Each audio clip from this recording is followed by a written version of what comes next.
On this week's show, we take a short break from complaining and talk about what's impressed us most about Brendan Gallagher this season. And then we go right back to complaining.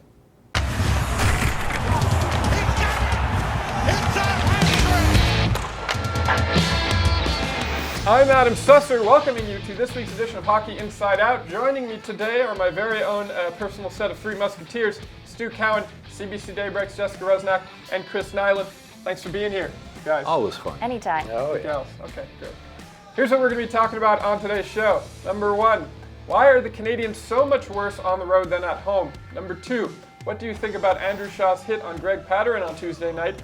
Number three, is the team's biggest problem offense or defense? Number four, what has impressed you most about Brendan Gallagher this season? And number five, should the team try to re-sign Niemi for next season? Let's start the show. After Tuesday night's win over the Dallas Stars, the Montreal Canadiens improved their record at home to 17-10-8. On the road, however, they have the worst record in the NHL with only 9 wins, 22 losses, and 4 overtime losses. Man, that's ugly.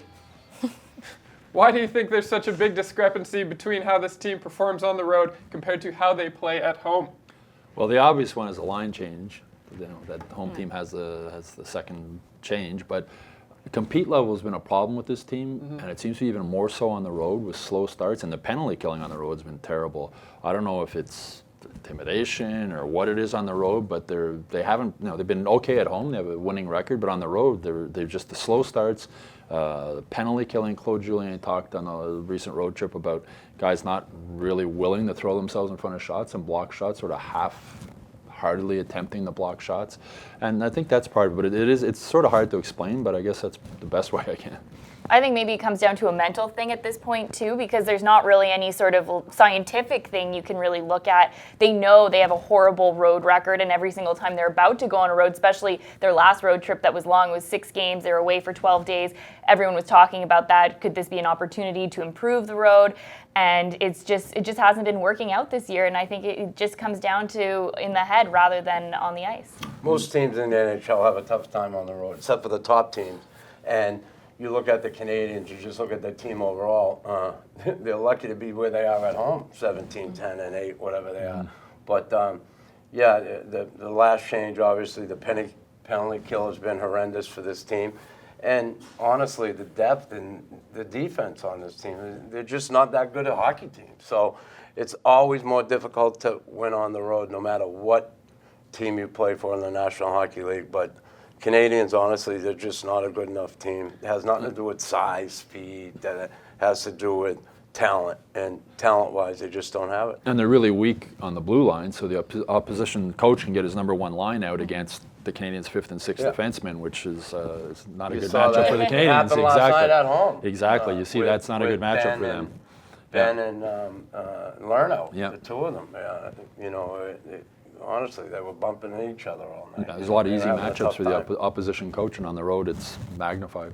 As an ex-hockey player, Chris, can you give us a bit of insight into the mentality of what it's like to play on the road? Why is it so different than playing Well, at it's home? different now. I mean, it's just a hostile crowd. You know, other teams, obviously, home teams, they come out with more intensity. They want to show their team, show their fans what they got. And it's a little different today. You know, used to going to Boston and Philadelphia. You know, guys had a right to be worried. The Philly flu. There were The Philly guys flu. there that wanted to rip your head off. You know, at least 4 or 5 guys on the other team. That has changed somewhat, but still, I think it's more the physical part. Other teams at home, they're ready to play. They want to win. They want to show their fans. And just a hostile crowd. That's why it's more difficult. What was your favorite road rink to play in? I love playing in Boston. Okay, on Tuesday, during Tuesday night's game against Dallas, Andrew Shaw tried to lay out Greg Pateryn with a hit. He ended up concussing himself. Greg Pateryn punched him twice before realizing what happened. What do you think about that whole play? First of all, I think it's a good hit. And nowadays, in the National Hockey League, you can't make a good hit without someone responding. Used to be, guys would respond to cheap shots. Now, they respond to good hits. You look at Juleson got hit from behind last night, no penalty. Alsner came in. That's okay. Shaw goes in, makes a good hit on Pateryn, and you know he hit his head accidentally. Their heads collided. He goes down. Pateryn says afterwards he knew he was knocked out right away, and then he punched him twice. Well, that's the best part. Which I didn't have, which I had a problem with. Punching a guy when he's unconscious, he's laying there like that, or his eyes were at least rolled back in his head, and he hit him twice, is cheap.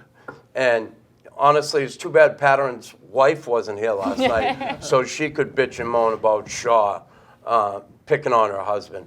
Part of the game. It was a clean hit, and I think it was cheap what he said afterwards, and it's cheap what he did. Well, the Habs haven't said that he's concussed. They have, I mean, it seemed pretty Well, obvious yeah. that You know, he was. he But was in a way, I'll defend Pateryn a little bit because I think Pateryn had his head down, and Shaw saw it, and I think Shaw threw himself like a cannonball into him, trying to take him out. But then I can see why Pateryn was upset. Plus, he'd been laid out just before that by Delorier. That's part of the game. It was part of the game. And I don't know if you watch the highlight, when he punches him, I mean, you got to get his words mixed up afterwards, Yeah, I think. that's Because what he hit him. I think it was just Wife adrenaline. wasn't I think it was adrenaline. He hit him. And when he hit him the second time, you saw he almost like realized that Shaw was in bad shape. But I really worry for Andrew Shaw because he's had 2 concussions last year.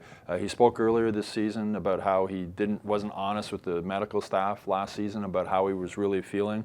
And now they carried him off the ice. He looked like a boxer who'd been knocked out. His legs were rubbery, and I really worry about him going forward. He should never be on the ice again this year. Well, his wife's should at home, play another pregnant game. with their first kid. I mean, there's a lot more to life than hockey, and I think I agree. I mean, he should be shut down for the season. Do you think he should be shut down for Yeah. good? Well, No, that's for the season. For the season, at least. I mean, I was surprised Philip Danault was back on the ice after the concussion. He wasn't on the ice against the Stars, and before the game, Claude Julien asked, "Is it concussion?" So he said, "No, it's a stiff neck that's giving him headaches." To me, that That's sounds like part of it, yeah. concussion symptoms. But why was Philip Danault back on the ice? This season is over. Like any kind of injury, like Carey Price, why bring Carey Price back now?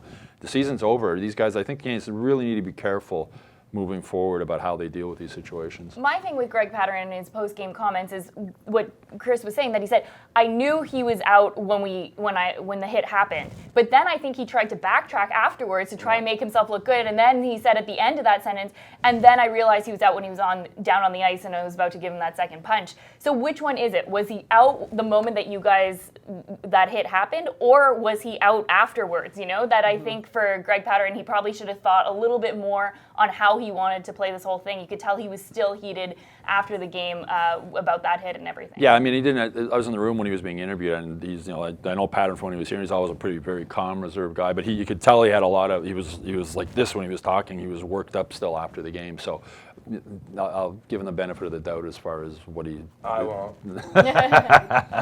That's why you're Knuckles. That's what we love about you. The Canadiens ranked 29th in the NHL in offense currently and sit 23rd in defense. Going into next season, what do you think the management should be focusing more on, fixing their offense or defense? Don't say both, you got to pick one. Just being better on the road. Okay. Offense has been this team's problem for how long? I mean, that's why they got eliminated in the first round of the playoffs last year by the Rangers. They couldn't score. They got to get guys who can score, which makes it really. I scratch my head when they say, okay, so the GM's trying to trade Max Pacioretty and Alex Galchenyuk. These guys can score. It's like I don't get what Mark Bergevin. What Jeff Molson says he has a plan. I don't know what that plan is, but you got to. I mean, whatever you talk about analytics or whatever in hockey, the team that scores the most goals wins, right? You look at the old Edmonton Oilers. They would score. Grant Fuhr would let in 5 goals, and they say we're going to score 6. But I think offense. I mean, there's a lot of problems on this team. But offense, if you can't score, you can't win hockey games. It's that simple. For me, it's the defense, that they have so many 5-6 defensemen on this team trying to play as a 1-2 D pairing, that they have to address this issue. They have to, and with Shea Weber, them announcing that he's going to be out for 6 months, they're saying that he should be back for the start of training camp. We'll see how that goes. But they need to get some stronger guys, so people like Jordy Ben aren't playing out of position, that he can be that 5-6 defenseman. That's the kind of hockey player he is. Didn't someone say this year's defense was better than last year's yeah, defense? I'm not I think sure. I remember a certain person saying that. Yeah.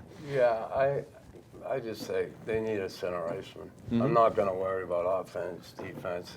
They need a center iceman, a number 1 center iceman. And obviously you got to make some changes on the blue line, because you can't, like Jess said, have a guy like Jordy Ben playing the minutes he's playing. He's just in over his head, and it's too much. And then, like I said, I watched Ben and Lernout out there together. Oh, it's like Laura and Hardy, the two of them. And listen, I know they work hard and they're trying, but they shouldn't be together, and they shouldn't be on the ice together. Well, when you You mentioned the center. It gets back to Pateryn and them talk about trade. Here's a guy who scored 30 goals 4 years in a row without a real number one center. He has one off season, and I think missing Radulov has a lot to do with that. And now you're going to trade the guy who can score goals. I really don't understand it. Would you not want to get a center and let him see how he can do, and maybe see how Alex Galchenyuk can do? I mean, you're okay. He's not going to play center. The Canadiens have decided. How would Alex Galchenyuk do with a real number one center? Thing is, they don't get the center. Pateryn ain't going to score. Drouin won't score, and Galchenyuk won't either. But if they need a center iceman, even if they trade Pateryn and they get a center iceman, then Drouin and Galchenyuk will have an opportunity now to blossom as players. Max Pacioretty, that's the amazing thing about Max. He's done it without a number one center for so many years, and it's finally caught up with the Canadiens. And a lot of people knock. I mean, Max is what he is, right? He's not the big. He's a big guy. He's not that physical, but he can score. And I think he's been an easy scapegoat this season for a guy who's had one off season. Very quickly, do you think we'll ever see Tavares in a Habs sweater? No. No? Jess? Yes? No? No, he's not coming here. I'll say you never know. All right, just a little bit of hope. Brendan Gallagher has been one of the very few bright spots on this team this year. He has 26 goals, which is a career high. What has impressed you most about Gallagher's play this season? He's boring. Boring Brendan Gallagher. Every game you get the same thing. Every game he goes. I think his willingness and his ability to show up and start the game the way the coach wants a player to start the game. It shows. He got 10 first goals of the game this season. 10 times he's done that. And, you know, it's just too bad other guys don't follow. This guy, every game goes out, he works his butt off, he has something to prove. He has a lot to prove in the sense that, you know, the 2 injuries they hand, everybody's talking, oh, he can't shoot anymore, it's going to affect his shooting, you know. This kid works his butt off. He's what a hockey player is supposed to be, Brendan Gallagher. He's playing as if the Canadiens still have a chance to make the playoffs, and I think that's the mentality that everyone should be approaching all these games with. And I think it's just because his whole life he had to play, you know, bring his A game all the time because he was a guy that was smaller and he really had to work hard to prove that he is an NHLer. And I think with Chris, that more players can learn from him to see he's really leading by example by not taking a night off, not taking a shift off. And this is what you want to see from guys on your team. He plays every game like it's a Stanley Cup final. Yeah. I mean, it's incredible when you watch him. And Claude Julien was asked before the game against Dallas about Brendan, and he said he's a good example for other players who say, oh, I need somebody to help me. I don't have the right line mate. He says, go out and help yourself. That's what Brendan Gallagher does. He goes out and helps himself. And I was watching the game in Columbus, and the season's over for this team, and he's crashing and he's banging, and he's going in. I'm sort of saying to myself, like, Brendan, take it easy. Take it easy, Brendan. The season's over. Like, don't get hurt. But he can't. He can't shut it off. It's the only way he knows how to play, and I have so much respect for Brendan Gallagher. He drops the gloves with Victor Hedman. Every shift he just plays, and it's too bad more guys in the Canadiens haven't followed him.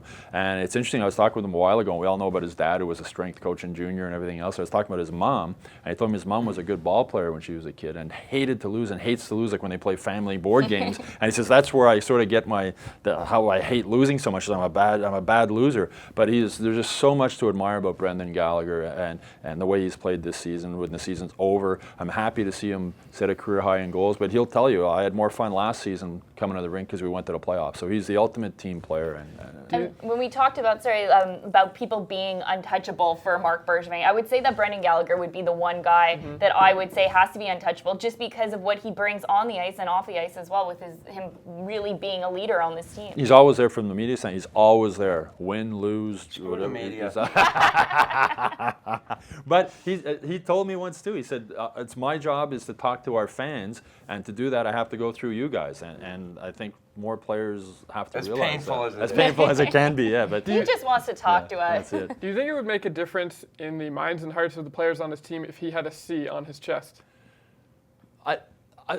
Chris would know this, but I don't know how much the C really, like, you can be a leader without the C, right? Yeah. He could certainly handle all that comes with that, but people are going to look at him the same way. And if he had the C on, I don't think he'd change a bit. He'd be the same guy. He's one of them guys really doesn't need a letter to prove his worth. I wrote a column recently just saying good leadership is never asking somebody below you to do something you wouldn't do yourself. There's no better example of that than Brendan Gallagher. Like, if he goes to you and says, work harder, look at, Yeah. he's doing it. If he Okay. looks at it and says, don't back down from anybody, he doesn't back down from anybody. Niemi is enjoying a resurgence in Montreal. Charlie Lindgren, meanwhile, just got lit up on the Canadiens' most recent road trip. Do you think the team should try and re-sign Niemi for next season? I'd like to see Niemi here again. He's done really well in the absence of Price. I think Charlie Lindgren, even though he struggled a bit, he came in, he had a very good start. He struggled of late, doesn't have the best team in front of him.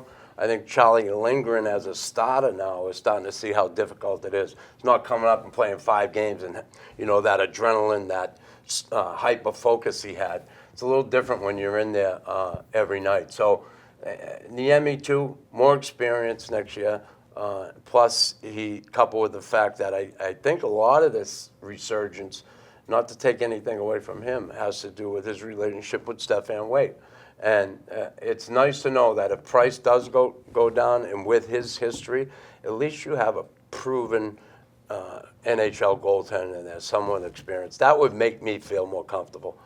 I think Sure. if Niemi would be willing to sign a 1-year contract, because I wouldn't want to give him more than that. I think this road trip with Charlie Lindgren has shown that he could use another year in the AHL. I wouldn't want Niemi for 2 years. I think Lindgren's 1 year away from being ready. There's so much video work done in the NHL by coaches and scouts that if a goalie has a weakness, they'll find it. And Lindgren's been getting beat high a lot. I'm wondering if teams have maybe picked up a little bit of a weakness in him. There's just something he could work on playing a lot of games in the AHL next season. I still have confidence in Charlie Lindgren. I think he can play at the NHL level, but I just think that he maybe needs 1 more year of seasoning. And if Niemi was willing to sign a 1-year contract, I would do it. If another team offers him 2, I'd let him go. But I think for 1 year, Niemi would be a good, as Chris said, insurance policy behind Price. I agree with you guys, why not? But I'm curious to see if any other NHL teams, because of his success that he's had with the Canadiens, are saying, you know what, this guy didn't lose his game, he found it again. He might be someone that we'll be interested in signing. And as you said, they give him a better deal, he definitely will go there. But it's really smart to have a proven goalie as a backup, because if anything, you need that plan B to come in and bridge the gap when your starter's out. And Stefan Waite, as Chris said, is a key. I mean, he won a Stanley Cup with Waite in Chicago, and he's found his game under Waite here also. So I think that plays in the Canadiens' favor. Okay. Well, that is our show for this week. We want to thank you all for tuning in. What do you think the Canadiens should focus on improving next year? Their offense or their defense, and why? Let us know in the comments section below. I'm Adam Susser, and we'll see you back here next Thursday.